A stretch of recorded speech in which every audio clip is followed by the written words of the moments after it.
Seekor ular sanca ditemukan di belakang permukiman warga, dievakuasi petugas damkar.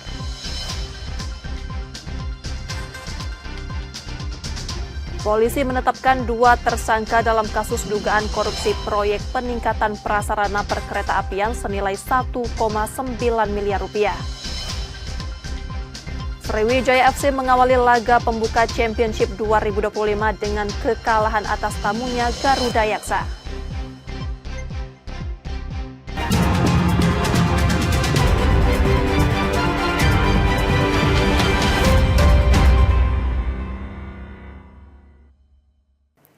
Selamat pagi saudara, apa kabar Anda hari ini? Seperti biasa kami akan membuka hari Anda dengan sejumlah laporan menarik dari Sumatera Selatan dan daerah lain di Sumatera bagian selatan. Selain berita utama tadi masih ada informasi-informasi menarik lainnya yang akan kami sampaikan. Bersama saya Rizka Silviana, inilah Kompas Sumbaksel selengkapnya di Kompas TV Independen Terpercaya.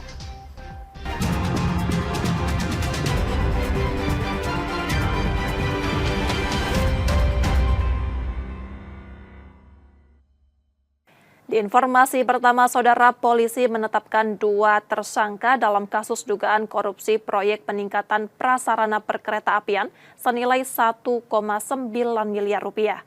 Keduanya seorang ASN dan direktur perusahaan konstruksi di Palembang.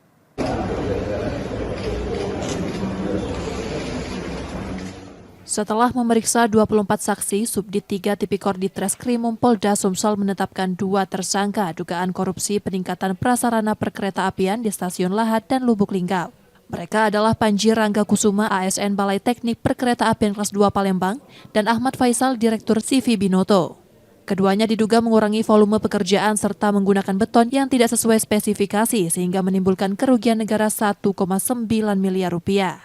Dugaan ini terungkap setelah pemeriksaan fisik proyek senilai 11,9 miliar rupiah yang dibiayai APBN 2022 dan dikerjakan sejak September hingga Desember 2022. Perkara ini diawali dengan adanya dugaan tindak pidana korupsi kegiatan peningkatan prasarana perkeretaapian untuk optimalisasi pengoperasian di Stasiun Lahat dan Lubuk Linggau yang dikerjakan oleh CV Binoto pada Balai Teknis Perkeretaapian Kelas 2 Palembang di Kementerian Perhubungan yang menggunakan dana APBN tahun anggaran 2022 dengan nilai kontrak sebesar 11.972.610.035 rupiah yang terjadi dalam kurun waktu tahun 2022 di Provinsi Sumatera Selatan, sehingga mengakibatkan terjadinya kerugian negara sebesar 1.985.845.447,16 rupiah. Dalam kasus ini, polisi menyita 109 barang bukti berupa dokumen pengadaan, kontrak, anggaran, hingga rekening koran. Kedua tersangka kini masih menjalani pemeriksaan di Polda Sumsel. Reski Oktora, Muklas Diferensial, Kompas TV, Palembang, Sumatera Selatan. Seekor ular sanca ditemukan di belakang permukiman warga. Khawatir mengancam keselamatan anak-anak, warga segera melaporkan temuan itu ke petugas damkar.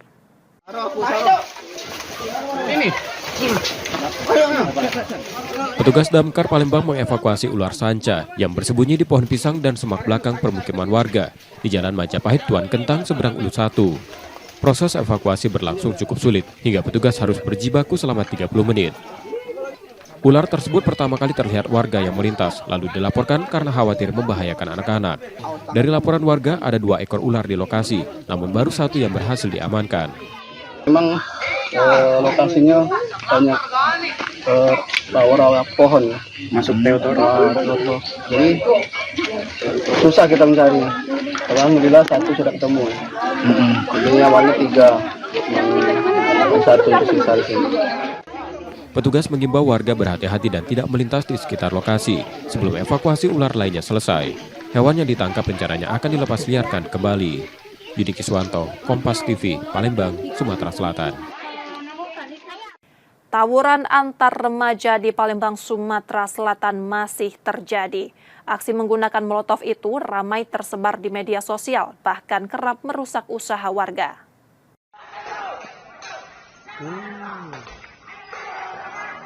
Tawuran antar remaja pecah di Jalan Belabak 3 Ilir, Ilir Timur 2 Palembang. Aksi saling serang menggunakan molotov membuat kelompok remaja berlarian meninggalkan lokasi. Sisa pecahan molotov berserakan di jalan dan saluran air sebelum akhirnya dibersihkan warga. Tawuran yang kerap terjadi sejak sore hingga dini hari ini tak jarang merugikan warga sekitar, termasuk usaha bengkel yang menjadi sasaran hingga merusak mobil pelanggan. Kalau kita di sini kan semenjak ada kejadian ini ya sama usaha gitu ya dapat tidak bisa tenang. Kalau mulai pagi kita bisa begawi. Nah mulai lewat jam 2. Nah sudah mulailah kami dah stop. Sudah tuh mobil juga tinggal bisa juga di sini. Ya sekarang di sini tinggal 2-3 untuk tinggalkan untuk yang tidak sempat kami dandani. Sekarang tidak bisa lagi. Aksi ini makin meresahkan karena para remaja kerap berjanji lewat media sosial untuk bertemu dan tawuran dengan membawa senjata tajam maupun molotov. Reski Oktora, Muklas Diferensial, Kompas TV, Palembang, Sumatera Selatan. Berkas perkara 2 kepala desa di Lahat Sumsel yang terjaring OTT dugaan pemerasan dinyatakan lengkap dan diserahkan penyidik Kejati Sumsel ke Jaksa Penuntut Umum. Penyidik Pitsus Kejati Sumsel menyerahkan 2 tersangka beserta barang bukti dugaan pemerasan ke Jaksa Penuntut Umum Kejari Lahat. Keduanya N, Ketua Forum Kades Pagar Gunung, dan JS Bendahara Forum. Berkas perkara dinyatakan lengkap setelah penyidik merampungkan proses penyidikan. Dalam berkas tersebut, keduanya terbukti melanggar Undang-Undang Tipikor dengan modus meminta dana desa sebesar 7 juta rupiah per kepala desa. Dana itu disebut untuk kegiatan sosial dan silaturahmi bersama instansi pemerintah. Terkait dengan perkara dugaan tindak pidana korupsi berupa pemerasan dalam operasi tangkap tangan OTT di kantor Camat Pagar Gunung, Kabupaten Lahat. Bahwa para tersangka sudah dilakukan penahanan selama 20 hari ke depan terhitung sejak tanggal 9 September 2025 sampai dengan 28 September 2025 di Rumah Tahanan Negara atau Rutan kelas 1 Pakjo, Palembang. Setelah dilaksanakan tahap 2, penanganan perkara sudah beralih kepada penuntut umum pada Kejaksaan Negeri Lahat. Kedua tersangka segera menjalani persidangan di Pengadilan Negeri Lahat. Yudi Kiswanto, Kompas TV, Palembang, Sumatera Selatan. Pemekaran wilayah kembali mencuri perhatian di Sumatera Selatan. Harapan muncul pemekaran dinilai penting untuk mempercepat pelayanan dan mendorong pemerataan pembangunan di daerah. Isu pemekaran wilayah masih menjadi sorotan di Sumatera Selatan. 2 daerah yakni Pantai Timur di Ogan Komering Ilir dan Kikim Area di Lahat telah masuk dalam program legislasi nasional. Meski begitu, tindak lanjut proses pemekaran masih menunggu keputusan pemerintah pusat terkait moratorium. DPD RI asal Sumsel mendorong pemerintah daerah segera menyiapkan catatan resmi agar pembahasan bisa dilanjutkan ke tingkat kementerian terkait. Betul, isu pemekaran tadi sudah disampaikan. Mudah-mudahan nanti beberapa catatan dari Pemprov Sumatera Selatan bisa segera kami terima karena tadi ada beberapa pertanyaan yang sudah kami sampaikan. Kita tunggu beberapa jawaban tertulis. Pemerintah provinsi menilai pemekaran penting untuk mempercepat pelayanan yang selama ini terkendala jarak dari pusat pemerintahan. Waktu pimpinan MPR, waktu Ketua MPR, kunjungan ke sini membahas masalah tata ruang dan berbagai hal yang terkait dengan kebutuhan DPD 1 sendiri. Pemekaran wilayah di Sumatera Selatan diharapkan mampu menghadirkan pemerataan pembangunan sekaligus mendekatkan pelayanan publik. Tim Liputan, Kompas TV, Palembang, Sumatera Selatan. Setelah jeda, saudara, kami masih akan kembali dengan informasi dan sorotan menarik lainnya. Tetaplah bersama kami di Kompas Sumbaksel.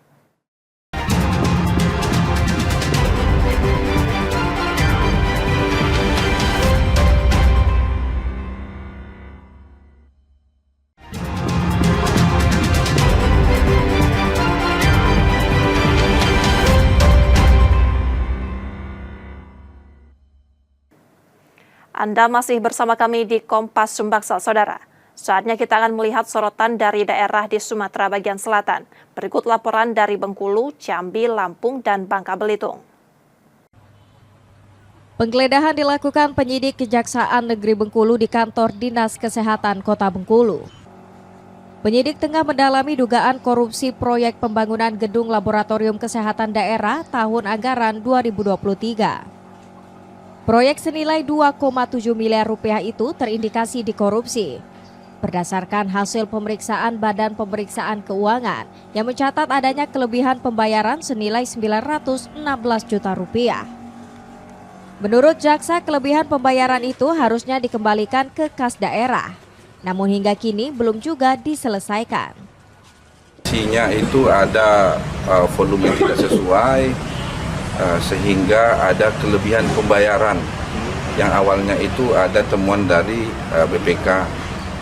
Temuan ini keluar tahun 2024, temuan kelebihan pembayaran atas kekurangan volume sekitar 900 juta sekian, dari total anggaran sekitar 2,7. Saat ini proses penyidikan ini sudah mencapai pada perhitungan kerugian negara oleh auditor. Dari penggeledahan ini, jaksa menyita beberapa dokumen penting serta barang yang berkaitan dengan proyek tersebut. Bayazir Al-Rehan, Kompas TV Bengkulu. Rumah mewah milik Kepala Dinas Kesehatan Kota Bengkulu Joni Haryadi di Jalan Barito, Kelurahan Padang Harapan, Jumat siang digeledah penyidik tindak pidana khusus Kejaksaan Negeri Bengkulu. Penggeledahan yang berlangsung beberapa jam dengan pengawalan personel TNI menyita 32 dokumen penting dan 2 unit handphone. Jaksa menyebut dokumen dan handphone yang disita diduga memiliki keterkaitan dengan dugaan tindak pidana korupsi sehingga akan diperiksa lebih lanjut. Hari ini kita melakukan penggeledahan di rumah Kadis Kesehatan Kota Bengkulu. Adapun tujuan penggeledahan ini tentu untuk memperkuat pembuktian, untuk mendukung penyidikan yang dilakukan tim penyidik. Dan penggeledahan apa aja, Bang? Saat ini ada beberapa dokumen penting yang kita peroleh dari penggeledahan ini, kemudian alat komunikasi. Tim juga masih bekerja, nanti kita lihat perkembangannya. Sebelumnya penyidik lebih dulu menggeledah kantor Dinas Kesehatan serta 2 rumah milik kontraktor pelaksana proyek dan menyita ratusan dokumen dan 2 unit laptop. Pembangunan laboratorium kesehatan daerah tahun anggaran 2023 oleh Dinas Kesehatan senilai 2,7 miliar rupiah terindikasi korupsi. Bayazir Al-Rehan, Kompas TV Bengkulu. Diakui pedagang pasar Minggu Kota Bengkulu, kenaikan harga cabai sudah terjadi hampir sepekan terakhir. Seluruh jenis cabai mengalami kenaikan, mulai dari cabai merah, rawit hingga cabai hijau. Kenaikan cukup tinggi terjadi pada cabai merah yang sebelumnya Rp45.000 per kilogram, naik jadi Rp65.000 per kilogram. Sedangkan cabai rawit dan cabai rawit merah kini dijual Rp48.000, yang sebelumnya Rp40.000 per kilogram. Kenaikan disebabkan pasokan dari petani berkurang, imbas cuaca buruk yang terjadi beberapa waktu terakhir. Cabai ini semua naik semua ini, dari antara cabai merah, cabai rawit, cabai setan, cabai hijau. Kenaikannya sampai berapa, Bang? Kenaikannya belum tahu ini pastinya, Bang. Kalau menurut kita ini bisa jadi nanti cabai merah ini sampai sekilonya itu 90 ya, Bang. Dibanding dengan harga cabai setan lebih murah dia. Biasanya kan cabai setan yang lebih mahal ini. Naiknya harga cabai di pasaran mulai dikeluhkan warga. Kenaikan cukup tinggi membuat warga mengurangi pembelian karena harus membagi uang untuk keperluan lain. Ya merasa mahal, payah gitu, beli dikit-dikit, tidak pedas, beli banyak ada duitnya, tapi jadilah daripada tidak. Berapa Bu harga ini sekarang belinya, Bu? 40 dah. Cabai apa itu? Cabai merah. Cabai merah. Cabai rawit 50. Ini untuk pribadi atau untuk jualan? Untuk jualan kue, risol. Oh, artinya dikurangi ya pembelian. Warga berharap kondisi ini tak berlangsung lama dan harga cabai dapat kembali normal. Bayazir Al-Rehan, Kompas TV Bengkulu. Jembatan di Pelabuhan Tanggorajo Ulu Waterfront City Kuala Tungkal, Kabupaten Tanjung Jabung Barat ambruk. Robohnya WFC ini menghebohkan warga. Bahkan 2 kapal rusak tertimpa jembatan. Jembatan di WFC Kuala Tungkal mendadak ambruk sekitar pukul 8 pagi. Jembatan yang biasa dipakai untuk aktivitas bongkar muat kapal. Dalam kejadian ini tidak ada korban jiwa. Kondisi jembatan ini sudah lama miring dan bergeser dari posisi semula. Namun hingga pagi belum ada perbaikan yang dilakukan. Kejadian ambruknya pelabuhan nih Bang, jam berapa kira-kira Bang? Jam 8 lewat. Jam 8 lewat. Pada saat kejadian Bang, Abang di mana nih? Di posisi di penjagaan. Penjagaan apa nih Bang? WFC. Penjaga WC, parkir Bang ya? Iya, pintu masuk. Oh, pintu masuk, parkir Bang ya? Oh, jadi dia tuh kejadiannya cuman tuh Bang? Dia langsung ambruk apa cuman tuh Bang? Dia langsung rubuh, dia langsung turun. Kapal Bang, saya mengetahuan Abang Bang yang kena Bang? 2, kapal Siko, Pompong Siko. Ya tahu dah Bang, siapa punya kapal tuh Bang? Siko punya Pak Jimilus kapal, kalau Pompong enggak tahu. Udah tahu. Bang, Pompong kapal Pak Haji Milus tuh lagi muat apa lagi nak bongkar Bang? Dia lagi nak bongkar. Pelabuhan Tanggorajo Ulu sendiri merupakan titik penting sebagai tempat keluar masuk barang bongkar muat di Kuala Tungkal, Jambi. Wiradani Damani, Kompas TV Jambi. Pelaku begal di Kecamatan Jambi Luar Kota Kabupaten Muaro Jambi nyaris babak belur dihakimi massa saat ditangkap warga ketika melakukan aksinya. Untuk menghindari amukan massa, pelaku dibawa ke Mapolsek Jaluko untuk kepentingan penyidikan. Pelaku begal berinisial DI, warga Kecamatan Pauh, Kabupaten Sarolangun. Saat melakukan aksi, pelaku menodongkan sebilah pisau kepada korban yang baru saja melakukan transaksi di ATM. Saat korban ditodong sebilah pisau, korban mundur dan langsung berteriak meminta tolong kepada warga. Mendengar teriakan korban, warga sekitar langsung mengejar pelaku. Dari tangan pelaku, polisi menyita barang bukti pisau cutter, dompet, dan sejumlah uang. Untuk pelaku nyaris dihakimi massa, tepatnya di depan kampus Unja Mendalo. Kemudian kami mengamankan dan kami bawa ke Polsek Jaluko untuk kami proses lebih lanjut. Saat ini pelaku sedang dilakukan proses penyidikan. Kami kenakan pasal 365 ayat 1. Pekerjaan pelaku sehari-harinya sebagai buruh, menyambi sebagai sopir angkutan batubara. Untuk modulnya si pelaku memantau mengawasi ibu-ibu yang sedang keluar dari ATM. Kemudian pada saat ibu-ibu ini korban masuk ke mobil, si pelaku masuk melalui pintu sebelah kiri mobil korban dan langsung menodongkan pisau dan meminta barang-barang korban. Atas perbuatannya tersebut, tersangka dijerat pasal 365 KUHP pidana dengan ancaman 5 tahun kurungan penjara. Tim Liputan Kompas TV Jambi.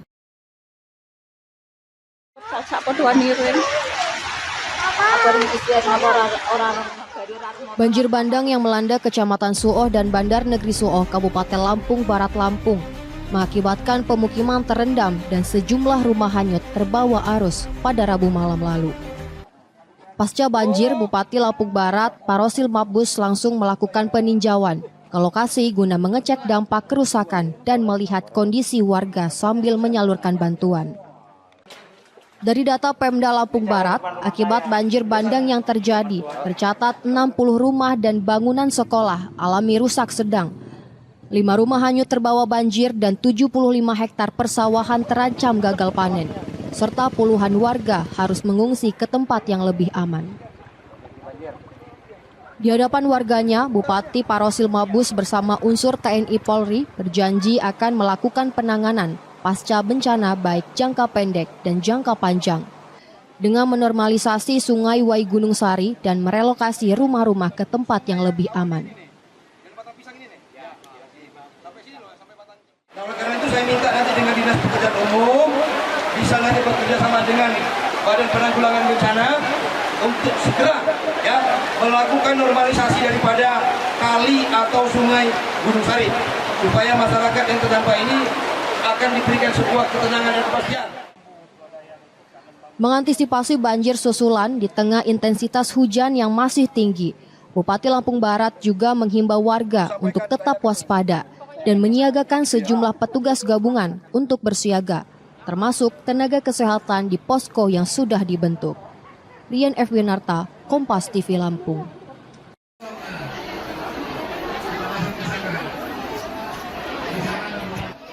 Ribuan tenaga honorer di Bandar Lampung rela berdesak-desakan, antri berjam-jam guna mendapatkan surat keterangan sehat dari rumah sakit daerah ada di Cokrodipo, Bandar Lampung sebagai syarat P3K paruh waktu. Setelah dinyatakan lolos pengangkatan pegawai perjanjian kerja atau P3K paruh waktu, ribuan honorer di Bandar Lampung melakukan cek kesehatan. Tes kesehatan dilakukan di rumah sakit ada di Cokrodipo pada Kamis kemarin. Total setidaknya tercatat ada sekitar 5.800 honorer yang melakukan pemeriksaan yang digelar hingga 15 September 2025 mendatang. Meski terlampau ramai, namun para pegawai honorer ini tetap antusias karena status kepegawaiannya kini yang sudah berubah menjadi P3K paruh waktu. Karena posisinya untuk pengambil nomor antrian cukup 1 orang, sedangkan di sini kan rame nih. Seharusnya bikin 2 tempat apa 3 tempat pengambilan, ini cukup 1 orang, jadi ada apa Bang? Kalau rebutan sih enggak sih ya, karena memang mungkin kekurangan SDM mungkin dari pihak RSUD-nya, ya mau nggak mau kita harus lakuin ini. Gitu. Nah, kalau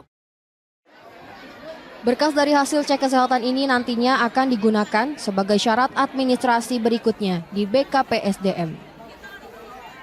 Roma Afreidam, Kompas TV, Lampung.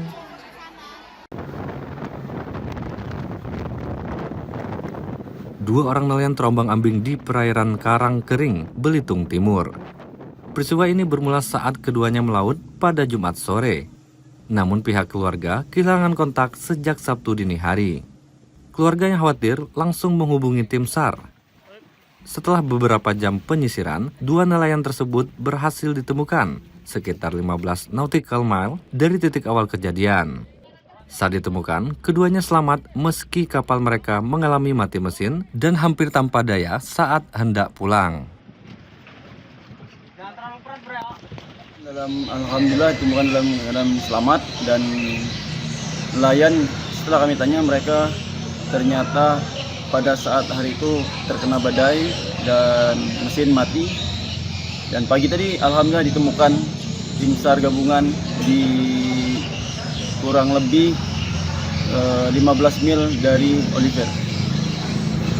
Untuk proses evakuasi seperti apa, Dr.? Evakuasi tadi kami pada saat menemukan kami tarik menggunakan RIP dan kami evakuasi ke pantai Oliver, tempat posko SAR gabungan. Dari semalam di mana, Bapak? 2 orang nelayan tersebut saat ini sudah dievakuasi dan dipulangkan ke rumah masing-masing. SAR Belitung Timur menghimbau agar nelayan selalu memperhatikan dan mengecek keadaan kapal sebelum melaut dan mempersiapkan alat keselamatan agar dapat meminimalisir kecelakaan yang dapat terjadi saat melaut. Nanda Ardiansa, Kompas TV, Belitung Timur, Kepulauan Bangka Belitung. Demikian tadi saudara sorotan dari Bengkulu, Jambi, Lampung, dan Bangka Belitung. Setelah jeda kami masih akan kembali dengan informasi menarik lainnya. Tetaplah bersama kami di Kompas Sumbaksel.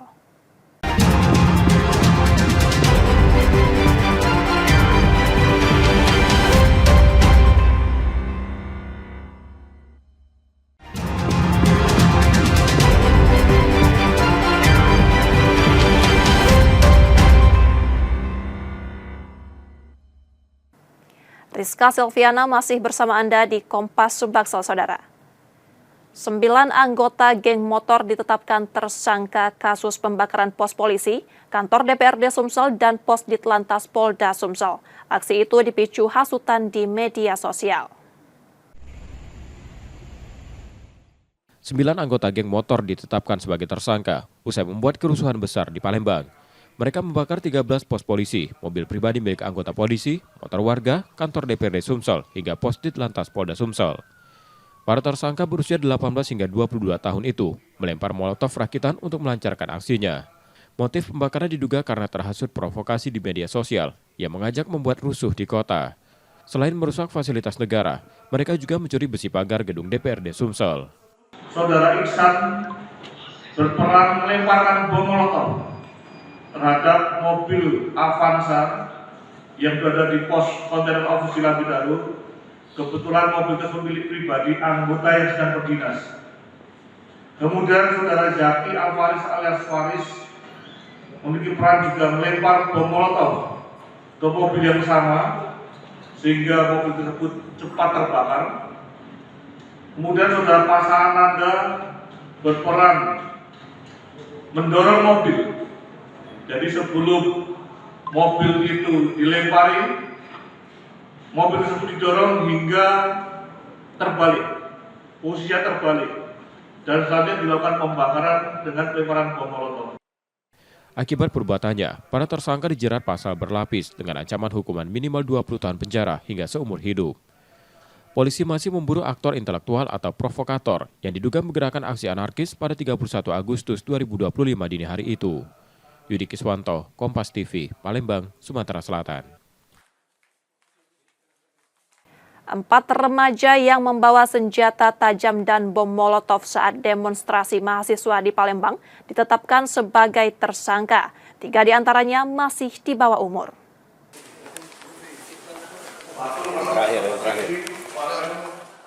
Setelah diperiksa Satreskrim Polrestabes Palembang, menetapkan 4 remaja saat demonstrasi mahasiswa di DPRD Sumsel 1 September 2025 sebagai tersangka.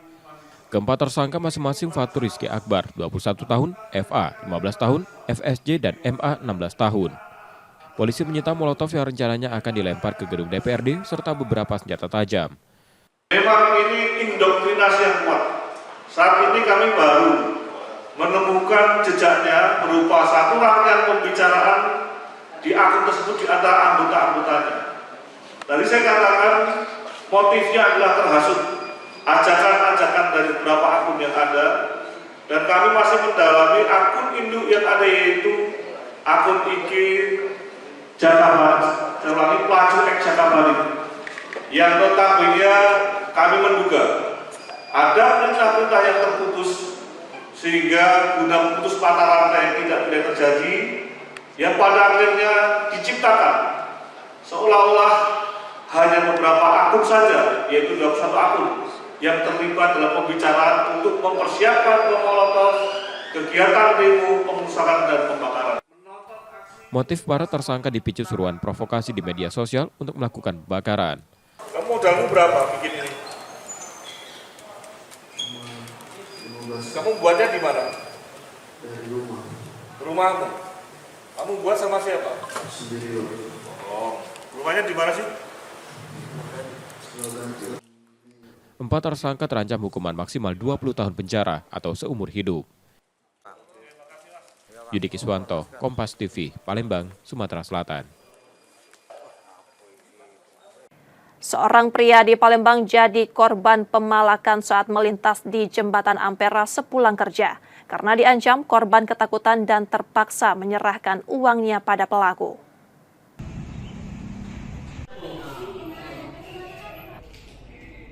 Kasus pemalakan di Jembatan Ampera kembali terjadi dalam sepekan terakhir. Kali ini menimpa seorang pemuda Predi Riansyah pada Rabu 13 September 2025 malam saat melintas dari arah hilir menuju Seberang Hulu. Korban yang baru pulang kerja tiba-tiba didatangi seorang pelaku dengan modus berpura-pura mengamen. Tanpa diduga, pelaku meminta uang sambil mengancam. Ketakutan, korban menyerahkan uang sebesar Rp20.000.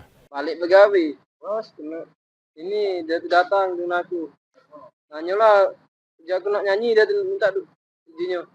Minta 10 deh, minta 200 sini dulu. Ya aku tak katik kak, jago. Siapalah dek ini, aku tak ini, tak tasar aku dengan kau ni. Aku tak katik kak ni, dipagaknya lah aku ni. Dekatnya ni kan, cek ini yo izinnya. Ai kan ini. Keluarlah duit jago. Jago ada 20. Sini 20, jangan enggak jago. Jadi langsung jalan, aku jalan juga. Oh, waktu datang pakai senjata tajam enggak? Tidak. Oh, enggak kejingoan. Dia pura-pura deh. Iya, pengege. Berapa? Dewean deh. Ngamen apa gitu? Enggak tahu, aku ngamen. Pokoknya gang kita. Korban melaporkan peristiwa itu ke Polrestabes Palembang. Laporan telah diterima, sementara pelaku kini dalam pencarian polisi.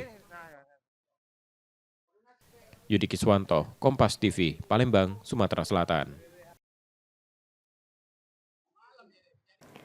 Dari informasi olahraga saudara, Sriwijaya FC harus mengawali Championship 2025-2026 dengan hasil kurang memuaskan. Bermain di Stadion Gelora Sriwijaya Jakabaring Palembang, skuad Laskar Wongkito takluk 0-2 dari tim tamu Garuda Yaksa FC.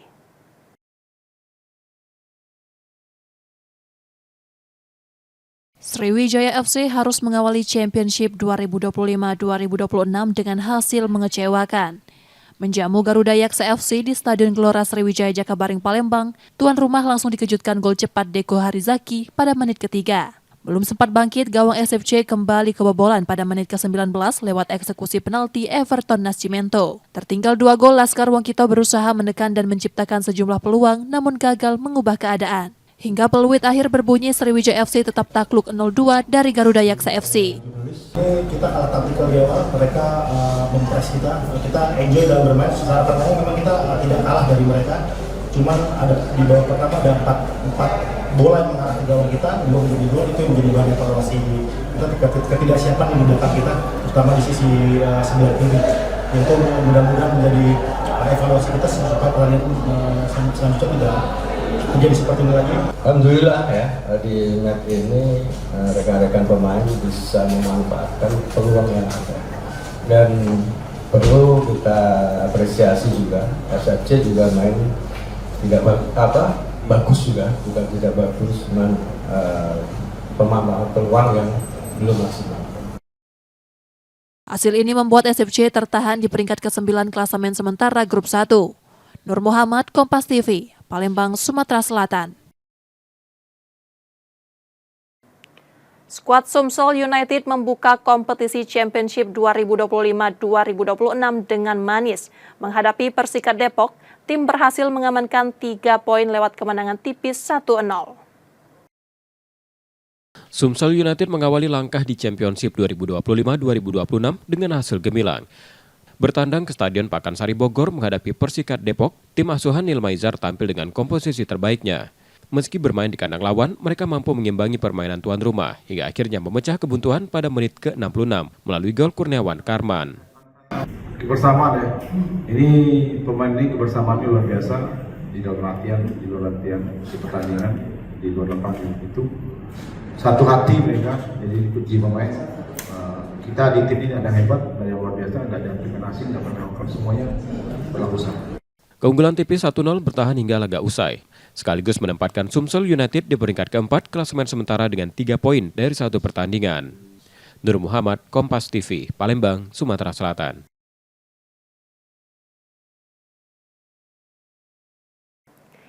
Saudara, kami jeda sejenak, setelah itu kami masih akan kembali. Tetaplah bersama kami di Kompas Sumbaksel.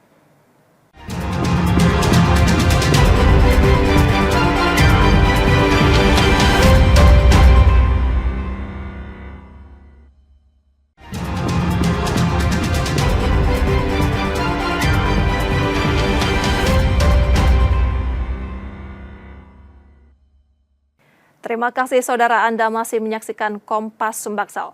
Jika Anda tidak sempat menyaksikan sorotan utama kami, berikut laporan utama Kompas Sumbaksel hari ini.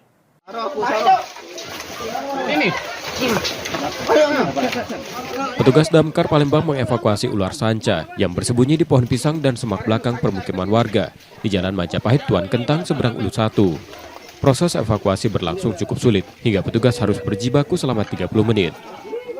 Ular tersebut pertama kali terlihat warga yang melintas, lalu dilaporkan karena khawatir membahayakan anak-anak.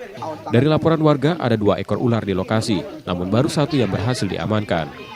Memang lokasinya banyak rawa-rawa pohon, masuk teotor.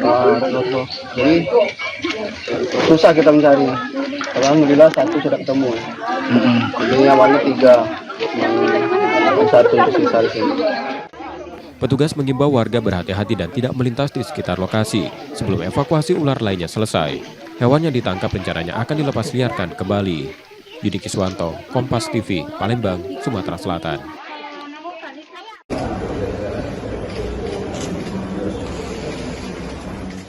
Setelah memeriksa 24 saksi, Subdit 3 Tipikor di Treskrimum Polda Sumsel menetapkan 2 tersangka dugaan korupsi peningkatan prasarana perkereta-apian di Stasiun Lahat dan Lubuk Linggau.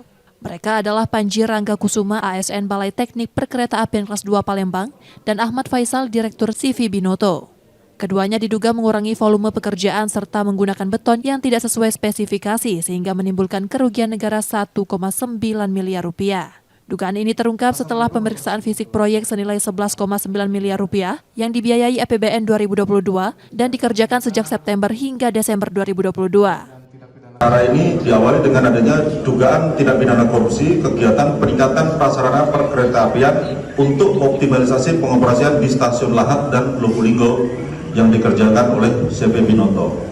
Pada balik teknis perekonomian kelas 2 Palembang di Kementerian Perhubungan yang menggunakan dana APBN tahun anggaran 2022 dengan nilai kontrak sebesar 11.972.610.035 rupiah yang terjadi dalam kurun waktu tahun 2022 di Provinsi Sumatera Selatan, sehingga mengakibatkan terjadinya kerugian negara sebesar 1.958.447,16 rupiah.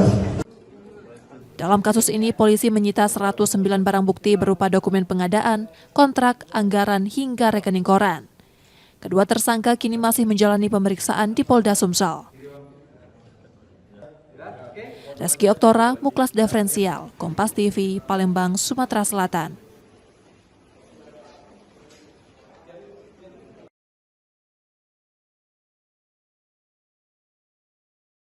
Sriwijaya FC harus mengawali Championship 2025-2026 dengan hasil mengecewakan.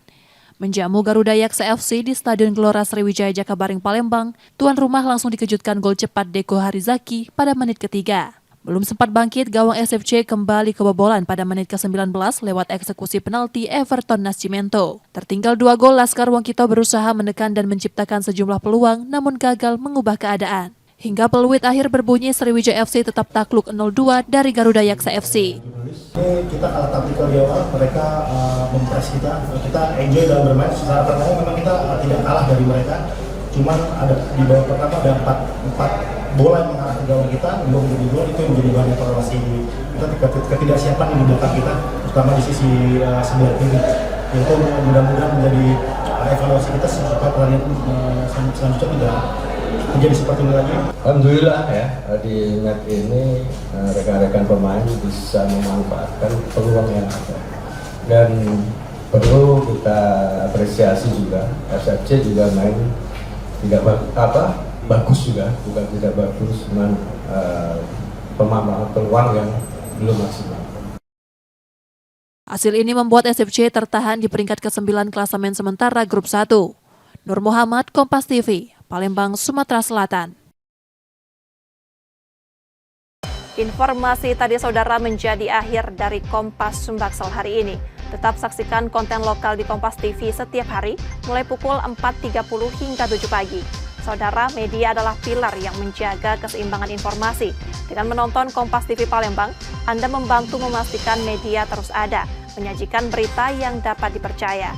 Kembali kami mengingatkan bagi Anda yang ingin berbagi informasi atau kritik dan saran, dapat mengakses media sosial kami di @Kompas TV Palembang. Akhirnya saya Rizka Silviana pamit, tetaplah menyaksikan Kompas TV, independen terpercaya.